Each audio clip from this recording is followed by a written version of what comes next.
You are not who you think you are. The person you believe yourself to be, the identity you've been defending your entire life. You that wakes up every morning? It's not real. It's a construct, a pattern, a frequency locked in place by repetition and belief. And that false identity is the only thing standing between you and the reality you desire. Right now, you're experiencing what quantum physics calls the observer effect. You're collapsing reality based on who you believe you are, not who you want to be, not who you could be, who you believe you are. And here's the part that's going to break everything open. The moment you let go of that old identity, the moment you stop being the person you've always been, reality has no choice but to instantly reorganize itself around the new you. Not gradually, not eventually, instantly. Because in quantum mechanics, the observer doesn't just witness reality. The observer creates it. And when the observer changes, everything changes. But here's why most people stay stuck their entire lives. They're trying to change their reality while clinging to their old identity. They want abundance while identifying as poor. They want love while identifying as unworthy. They want success while identifying as a failure. And the quantum field doesn't negotiate. It doesn't care what you want. It only responds to what you are. By the end of this video, you'll understand exactly what the observer effect is, why your old identity has been trapping you in the same reality, and how to let it go so completely that reality shifts the moment you do. But I need to warn you, this isn't about adding something new to who you are. This is about destroying who you think you are. And that process, it's going to feel like death, because it is. It's ego death. And on the other side of that death is a version of you that's been waiting your entire life to emerge. Are you ready to die so you can finally live? Because once you understand this, there's no going back to pretending you're powerless. Let's shatter the illusion. Here's the brutal truth about identity that nobody tells you. Your identity isn't who you are. It's who you've been conditioned to be. Every belief, every limitation, every fear, every pattern. They were all installed before you had the awareness to question them. Your parents told you who you were. Your teachers told you who you were. Society told you who you were. Trauma told you who you were. Rejection told you who you were. Failure told you who you were. And you believed them. You took those definitions, those labels, those limitations, and you made them your identity. I'm not good with money. I'm not attractive. I'm not smart enough. I'm unlucky. I'm always alone. I'm broken. I'm not like those people who succeed. These aren't truths. These are stories. But you've told them so many times, you've lived them so completely, that they become your identity. And your identity is the lens through which you observe reality. And here's where quantum physics destroys everything you thought you knew about how life works. In quantum mechanics, there's a principle called the observer effect. It proves that the act of observation collapses a wave of infinite potential into one specific outcome. Before you observe something, it exists in superposition, as all possibilities simultaneously. But the moment you observe it, it collapses into one reality. Now here's the part that changes everything. You're not observing reality objectively. You're observing it through the filter of your identity. If your identity says, "I'm poor," you literally cannot observe abundance. Your system will filter it out. You'll miss opportunities. You'll sabotage success. You'll find evidence that confirms your poverty because that's the only reality your identity can collapse. If your identity says, "I'm unlovable," you can't observe love. You'll attract unavailable people. You'll push away the ones who care. You'll find proof that nobody wants you because that's the only reality your identity knows how to create. This is why trying to change your circumstances doesn't work. Because circumstances are effects, not causes. Your identity is the cause. Your identity is the observer. And the observer determines what gets collapsed into reality. You're not experiencing reality as it is. You're experiencing reality as you are. And here's the most shocking part. Your identity isn't even yours. It was given to you, installed in you, programmed into you. And you've been running that program your entire life, thinking it was you. But it's not you. It's a pattern, a frequency, a self-fulfilling prophecy locked in place by repetition and belief. And the quantum field? It doesn't care if that identity serves you or destroys you. It just mirrors it back. Perfectly, neutrally, endlessly. This is why people stay stuck for decades. They're trying to manifest abundance while observing through the lens of scarcity. They're trying to attract love while observing through the lens of unworthiness. They're trying to create success while observing through the lens of failure. And the quantum field has no choice but to give them more of what they're observing, because that's how observation works.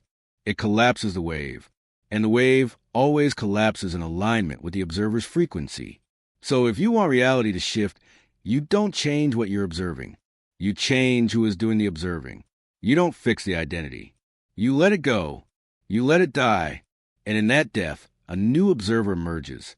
An observer tuned to a completely different frequency. And that observer collapses a completely different reality. Not through effort, through being. Let's go deeper into the observer effect, because this is where science becomes magic. Or more accurately, where you realize magic was always just misunderstood science. In the famous double-slit experiment, scientists discovered something that broke their understanding of reality. When they shot particles through two slits and observed which slit the particle went through, it behaved like a particle. It went through one slit.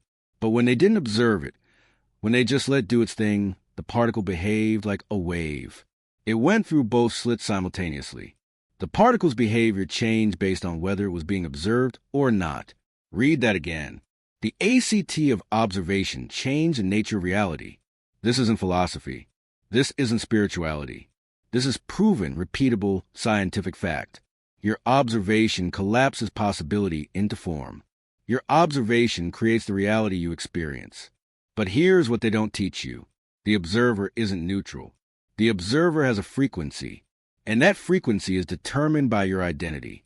If your identity vibrates at scarcity, you observe scarcity. If your identity vibrates at fear, you observe danger. If your identity vibrates at unworthiness, you observe rejection.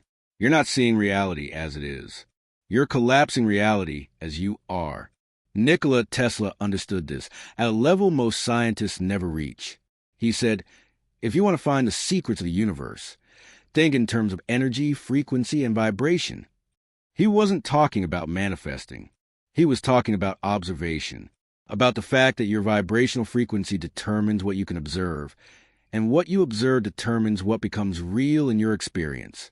This is why two people can be in the exact same situation and have completely different experiences.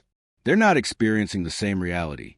They're collapsing different realities based on the frequency of their observation. One person walks into a room and sees opportunity. Another sees threat. Same room, different observers, different frequencies, different collapsed realities. And here's the key that unlocks everything. You can't change what you observe by trying to observe differently. You have to change the observer. You have to shift your identity. You have to let go of the you that's been observing lack, fear, and limitation. And you have to become the version of you that observes abundance, safety, and possibility. Not by pretending, not by faking, by actually letting go of the old identity and embodying the new one. And when that shift happens, when the observer changes, reality doesn't slowly adjust. It instantly reorganizes. Because the quantum field isn't slow. It's immediate. The collapse happens the moment the observation happens. And when the observer shifts, the observation shifts, and the collapsed reality shifts. This is the observer effect. This is how reality actually works. This is why your old identity is the prison, and letting go is the key. You're not trying to escape your reality. You're trying to escape your identity. Because your identity is your reality. And the moment you release the old one, a new reality collapses into form, not through force, through frequency. So how do you actually let go of an identity that's been with you your entire life? How do you release something that feels like it is you? This is where most people fail, because they try to let go mentally. They think they can just decide to be different, and that's enough. But your identity doesn't live in your mind. It lives in your body. It's stored in your nervous system. It's coded in your subconscious. It's wired into your emotional patterns. This is why affirmations don't work. You can say, I am abundant 1,000 times, but if your body is still vibrating at poverty, if your nervous system still contracts with the thought of money, if your emotional patterns still run scarcity, your identity hasn't changed. You just put a new label on the same old observer. Real identity shift requires death, not physical death, but the death of who you've been, the dissolution of the patterns, the beliefs, the stories, the conditioning. And that death happens in stages. Let me walk you through them. Stage 1, recognition. You have to see the identity for what it is, not as truth, but as pattern, as construct, as conditioning. Close your eyes. Feel into your body. What's the core belief you've been carrying about yourself? The one that shapes everything. I'm not enough. I'm unworthy. I'm broken. I'm powerless. I'm always struggling. I'm alone. Whatever it is, name it, because you can't let go of what you don't see. And most people never even see the identity they're trapped in. They think it's just who they are, but it's not. It's a pattern, and patterns can be released. Stage 2, detachment. Once you see it, you have to separate from it. You have to create space between the awareness of you and the pattern of you. This is where meditation, breath work, and somatic practices become crucial, because they teach you that you are not your thoughts. You are not your emotions. You are not your patterns. You are the awareness observing them. And the moment you realize that, the moment you experience that separation, the identity loses its grip. Because if you can observe the pattern, you're not inside the pattern. You're outside it. And what's outside can choose to leave. Stage 3, release. This is the hardest stage. Because release feels like death. Your nervous system will fight to keep the old identity alive. Because even if that identity is painful, it's familiar. And your survival mechanism is wired to choose familiar over unknown. So when you try to let go, your body will create anxiety. Your mind will generate doubt. Your emotions will scream danger. But here's what you need to understand. That's not truth. That's resistance. That's the old identity fighting for survival. And the only way through is to breathe through it, to feel through it, to stay present with the discomfort, without collapsing back into the familiar. You sit with the fear. You breathe into the contraction. You witness the panic without becoming the panic. And slowly, breath by breath, moment by moment, the old identity loosens. The pattern dissolves. The conditioning releases. Stage 4, embodiment. Once the old identity starts to dissolve, there's space for a new observer to emerge. Not by creating it, by allowing it. This is where you tune into the frequency of the version of you that already exists on a different timeline. The you that's abundant. The you that's loved. The you that's free. You don't visualize their life. You embody their frequency. How does their body feel? How do they breathe? How do they move? How do they choose? How do they observe reality? And you start being that, not performing. Being. You make choices from that identity. You speak from that identity. You move from that identity. You observe from that identity. And the moment you stabilize in that new frequency, the moment the new identity becomes your dominant observer, reality collapses around it. Not eventually, instantly, because the quantum field doesn't wait. The observer effect is immediate. Change the observer. Change the observation. Change the reality. This is the death. This is the rebirth. This is a shift. Now here's the part nobody warns you about. Letting go of the old identity isn't a one-time event. It's a practice. Because that old identity will try to come back. Why? Because it's wired into your neural pathways. It's coded into your subconscious. It's your nervous system's default setting. So even after you release it, even after you experience the shift, even after reality starts to reorganize, there will be moments where you slip back into the old observer. You'll catch yourself thinking old thoughts, feeling old emotions, making old choices, observing through the old lens. And this is where most people fail. They think that means they did it wrong. They think the shift wasn't real. They think they're back to square one. But that's not true. You're not back to square one. You're in the integration phase. And integration is where the real work happens.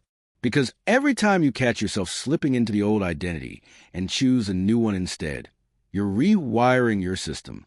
You're reinforcing the new observer. You're stabilizing the new frequency. The old identity will keep trying to pull you back because it's familiar, but the new identity will start to feel more natural the more you choose it. This is not failure. This is a process. And the process requires vigilance. You have to catch yourself again and again and again. Oh, there's the old observer. There's the old pattern. There's the old identity trying to collapse the old reality. And in that moment, you breathe, you choose, you shift back into the new observer, not with force, with awareness, with gentleness, with commitment. Because here's the truth. The old identity doesn't just disappear because you had one breakthrough. It dissolves through repetition, through choosing the new observer over and over until it becomes automatic, until the new identity becomes a default, until the new frequency becomes your baseline, until the new observer is just who you are. And when that stabilization happens, when the new identity is no longer something you're trying to be, but something you just are, that's when reality fully locks into the new timeline. That's when the shift becomes permanent. If you're still here, you're experiencing something, a stirring, a recognition, a knowing that what I'm saying is true. That's not inspiration. That's activation. That's the old identity starting to loosen its grip. That's the quantum field responding to your willingness to shift. So here's what you're going to do right now. Subscribe to this channel. Not because you want more videos, but because you're making a decision, a quantum decision. You're choosing to be the version of you that's awake to how reality actually works. And in the comments, I want you to write 2 words. The first word is the old identity you're releasing, the label, the story, the pattern, victim, powerless, unworthy, broken, small. The second word is the new identity you're embodying, creator, powerful, worthy, whole, limitless. Write both, because naming the old one breaks its spell, and naming the new one anchors it into your system. Do it now, before your mind talks you out of it, before the old identity convinces you this doesn't matter. Write it, and watch what happens in your body when you do. That shift? That's the observer effect in real time. That's reality responding to the new you. Write it, then come back. Because the final piece is about to land. Here's the final piece that makes this undeniable. The reason reality shifts instantly when you let go of your old identity. The quantum field doesn't experience time the way you do. Past, present, and future, those are constructs of the human mind. In the quantum field, all timelines exist simultaneously. The version of you that's poor, that timeline exists now. The version of you that's wealthy, that timeline exists now. They're not separated by time. They're separated by frequency. And your identity is the tuner. It's the frequency selector. It determines which timeline you're experiencing. When you shift your identity, you're not creating a new timeline. You're tuning to one that already exists. And the moment you tune to it, the moment you become the observer on that frequency, you instantly start experiencing that reality, not as potential, as actuality. This is why people report miracles after identity shifts. Money shows up, opportunities appear, relationships transform, health improves. Not because they manifested it, because they tuned to the timeline where it already existed. The observer effect isn't about creating reality from nothing. It's about collapsing into reality that matches your frequency. And your frequency is determined by your identity, by who you're being, not who you're wanting to be, who you're actually being. This is why the shift is instant, because the timeline is already there. You're just tuning to it. And tuning is instant. You don't slowly tune a radio. You turn the dial and boom, new station, new frequency, new reality. That's what happens when you let go of your old identity. Boom, new observer, new frequency, new collapsed reality. The quantum field doesn't negotiate. It doesn't hesitate. It doesn't need time. It responds immediately, perfectly, completely. And the moment you become a new observer, you observe a new reality, not because you created it, but because you became the frequency that could perceive it. This is mastery. This is sovereignty. This is truth. So here we are. You're not the same person who started this video. You can feel it, can't you? That shift, that loosening, that space between who you've been and who you're becoming. That space, that's where the magic lives. That's where the observer effect becomes real instead of theoretical. So here's my final instruction. In the next 24 hours, you're going to catch yourself being the old identity. And in that moment, you're going to pause, breathe, and choose the new observer. Not dramatically, not perfectly. Just choose. When the old identity says, I can't afford it, the new observer breathes and says, what if I could? When the old identity says, nobody loves me, the new observer softens and says, I am worthy of love. When the old identity says, I always fail, the new observer chooses and says, I'm learning and growing. Small shifts, micro observations, tiny deaths of the old, tiny births of the new. And with each choice, reality shifts. Not all at once, but instantly in that moment. And those moments compound and compound and compound until one day you wake up and realize you're not the person you used to be. And the reality around you isn't the reality you used to live. Not because you forced it, because you let go, because you died, because you became a new observer. If this video cracks something open, subscribe. Anchor yourself here, because this is where identities die and realities shift. Thank you for your courage. Thank you for your willingness to die, so you can finally live. Now go, let go, choose the new observer, and watch reality shift instantly around you, because you're not who you think you are. You never were, and thank God for that.